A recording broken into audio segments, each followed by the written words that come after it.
Hi everyone, आज हम पढ़ेंगे राउल्ट्स लॉ। राउल्ट्स लॉ क्या होता है कि किसी भी कंपोनेंट का वेपर प्रेशर जो होता है वो उसके मोल फ्रैक्शन के डायरेक्टली प्रोपोर्शनल में होता है। कंपोनेंट सॉल्यूशन में कौन कौन होते हैं, सॉल्यूट या सॉल्वेंट। तो देखिए, अगर अपन ने पीए लिया है, यानी कि ए क्या माना अपन ने, आपका सॉल्वेंट है, तो सॉल्वेंट का वेपर प्रेशर डायरेक्टली प्रोपोर्शनल में होता है उसके मोल फ्रैक्शन के। अब इसको अगर यहां से अगर हटाएंगे तो यहां पर अपन यूज करेंगे पी नॉट ए एक्स ए। ये किसके लिए आया, सॉल्वेंट के लिए। अगर अपन सॉल्यूट की बात करें तो P B directly proportional X B, proportional को हटाओगे तो हो जाएगा आपका P not B X B. ये किसके लिए रहेगा, सॉल्यूट के लिए, और ये सॉल्वेंट के। अब डेरिवेशन करेंगे अपन। डेरिवेशन में क्या होगा कि आपके पास जो सॉल्यूशन है उसमें जो सॉल्यूट आपने डिसॉल्व किया है वो बहुत कम क्वांटिटी में किया है, तो और जो सॉल्यूट आपने डिसॉल्व किया वो कैसा है, नॉन वोलेटाइल है। तो देखिए, vapour pressure of solution equal vapour pressure of solvent directly proportional mole fraction of solvent. अब सिंबल यूज करेंगे अपन वेपर प्रेशर के लिए P और इसके लिए सॉल्यूशन के लिए A, और वेपर प्रेशर के लिए P और सॉल्यूशन के लिए S। डायरेक्टली प्रोपोर्शनल में लेंगे अपन x A। अब आप या चाहो तो PA को लेकर सॉल्व कर सकते हो या PS को लेकर अपन सॉल्व कर सकते हैं। तो देखिए, PS डायरेक्टली प्रोपोर्शनल XA, इसको फर्स्ट इक्वेशन दे दे अपन। प्रोपोर्शनल को यहां से हटाएंगे तो क्या लगेगा यहां पर, K constant. Second equation, K is a constant.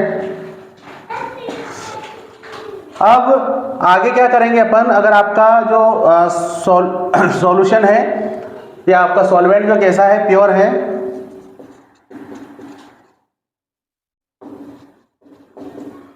तो अपन क्या करेंगे, पी एस की जगह पी नॉट ए यूज कर सकते हैं और एक्स ए की जगह अपन 1 यूज कर सकते हैं। इन दोनों वैल्यू को कहाँ पुट करेंगे अपन, सेकंड वाले इक्वेशन में। तो put this value in equation second. तो इस वाले इक्वेशन में अपन वैल्यू पुट करेंगे तो क्या हो जाएगा यहाँ पर, पी नॉट ए के, और यहाँ हो जाएगा 1 का के में मल्टीप्लाई होगा तो पी नॉट ए इक्वल के। तो के की वैल्यू क्या आ जाएगी, पी नॉट ए, ये हो जाएगी आपकी थर्ड इक्वेशन। अब ये के की वैल्यू को कहाँ पुट कर देंगे अपन, सेकंड वाली इक्वेशन में। Put this value in equation second, तो क्या हो जाएगा आपका P S equal P not A X A. इसको अपन फोर्थ इक्वेशन देंगे। अब क्या करेंगे अपन, आपका जो सॉल्यूशन जो है वो कैसा है, बाइनरी है। बाइनरी मतलब जिसमें 2 कंपोनेंट हो। बाइनरी मीन्स जिसमें 2 कंपोनेंट प्रेजेंट होते हैं। तो for binary solution X A plus X B equal क्या होता है 1, यानी कि mole fraction of solvent plus mole fraction of solute equal क्या होता है 1।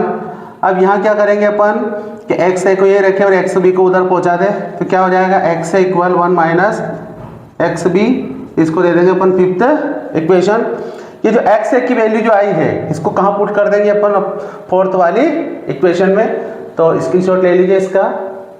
देखिए, तो क्या हो जाएगा आपका, P S equal P not A, क्या हो जाएगा 1 minus X B. P not A का अंदर मल्टीप्लाई करेंगे तो P not A minus P not A X B. अब क्या करेंगे, ये माइनस का इसको इधर लाएंगे इक्वल के और इसको इधर ले जाएंगे तो P not A X B P not A minus P S. अब P not A X B के मल्टीप्लाई में इक्वल के उधर जाएगा तो डिवाइड में चला जाएगा तो क्या हो जाएगा P not A minus P S P not ए। ये जो अपन ने डेरिवेशन किया है ये राउल्स लॉ का डेरिवेशन है। किसका? राउल्स लॉ का डेरिवेशन है, या इसी को अकॉर्ड नेम से पूछा जाता है relative lowering of vapour pressure. इसके लिए डेरिवेशन समझाना है relative lowering of vapour pressure, तो राउल्स लॉ आपका निकल जाता है। अगर क्वेश्चन ऐसा आता है कि राउल्स लॉ क्या है और राउल्स लॉ की हेल्प से सॉलिड का मॉलिक्यूलर मास कैसे फाइंड करेंगे, तो इसी को आगे करेंगे अपन। देखना,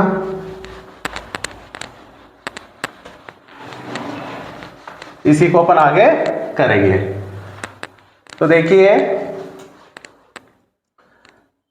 एक्स बी इक्वल क्या होता है, अभी अपन ने निकाला था पी नॉट ए, ये फर्स्ट इक्वेशन, और एक एक्स बी इक्वल क्या होता है N B N A plus N B, आपकी सेकंड इक्वेशन। यानी कि mole fraction of solute equal क्या होगा P not A minus P S upon P not A, और एक्स बी ये भी क्या है मोल फ्रैक्शन ऑफ सॉल्यूट, ये क्या होगा आपका एन में number of moles of solute upon number of moles of solvent plus number of moles of solute. अब from first and second equation, दोनों इक्वेशन को क्या करेंगे अपन इक्वल कर लेंगे तो क्या हो जाएगा P not A minus P S P not A, इधर हो जाएगा आपका N B N A plus N B. अब इसमें जो आपका जो ये एन ए जो है ये एन बी जो है ये क्या है number of moles of solute है। इसकी वैल्यू बहुत कम होने के कारण इसको क्या कर देंगे अपन नेग्लिजिबल, तो क्या हो जाएगा एन बी को क्या कर देंगे अपन नेग्लिजिबल कर देंगे, तो क्या हो जाएगा आपका P not A minus P S P not A equal N B upon N A. अब ये जो एन ए क्या होता है number of moles of solvent, तो इसको लिख सकते हैं अपन W A upon M A, और एन बी क्या होता है आपका W B upon M B. इन दोनों की वैल्यू को इसमें पुट करेंगे अपन तो क्या बनेगा आपका P not A minus P S upon में पी नॉट ए इधर इक्वल आपका हो जाएगा W B upon M B upon में W A upon M A. अब इसमें क्या करेंगे फर्स्ट और फोर्थ सेकंड और थर्ड का मल्टीप्लाई कर देंगे तो क्या हो जाएगा P not A minus P S upon P not A. यहाँ याद रखने के लिए अपन एक ट्रिक का यूज कर सकते हैं W B upon W A, और यहाँ पर अगर बी को डब्ल्यू को बी से स्टार्ट किया है तो एम को अपन ए से स्टार्ट कर देंगे याद रखने के लिए, तो ये बन जाएगा। अब फाइंड क्या करना आपको मॉलिक्यूलर मास ऑफ सॉल्यूट, तो क्रॉस मल्टीप्लाई करके पूरी इक्वेशन को इसके इक्वल कर लेते हैं अपन, तो क्या होगा P not A minus P S multiply W A into M B, इधर P not A into W B into M A. अब इसके मल्टीप्लाई में जो है पूरा कहाँ चला जाएगा डिवाइड में, तो एम बी इक्वल क्या हो जाएगा P not A into W B into M A, और ये डिवाइड में चला जाएगा। ये जो फॉर्मूला बना है इस फॉर्मूले से अपन क्या कर सकते हैं सॉल्यूट का मॉलिक्यूलर मास फाइंड कर सकते हैं। अब इसमें क्या है एम बी क्या है molecular mass of solute, P A क्या है vapour pressure of pure solvent, W B ये क्या है आपका W B mass of solute, ये क्या है मॉलिक्यूलर मास ऑफ सॉल्वेंट, और ये आपका pure vapour pressure of pure solvent vapour pressure of solution, और ये क्या है आपका मास ऑफ सॉल्वेंट। तो इसके थ्रू अपन सॉल्यूट का मॉलिक्यूलर मास फाइंड कर सकते हैं। हमारा वीडियो आपको समझ में आया है तो हमारे चैनल को सब्सक्राइब कीजिए, शेयर कीजिए, सपोर्ट कीजिए। Okay, thank you.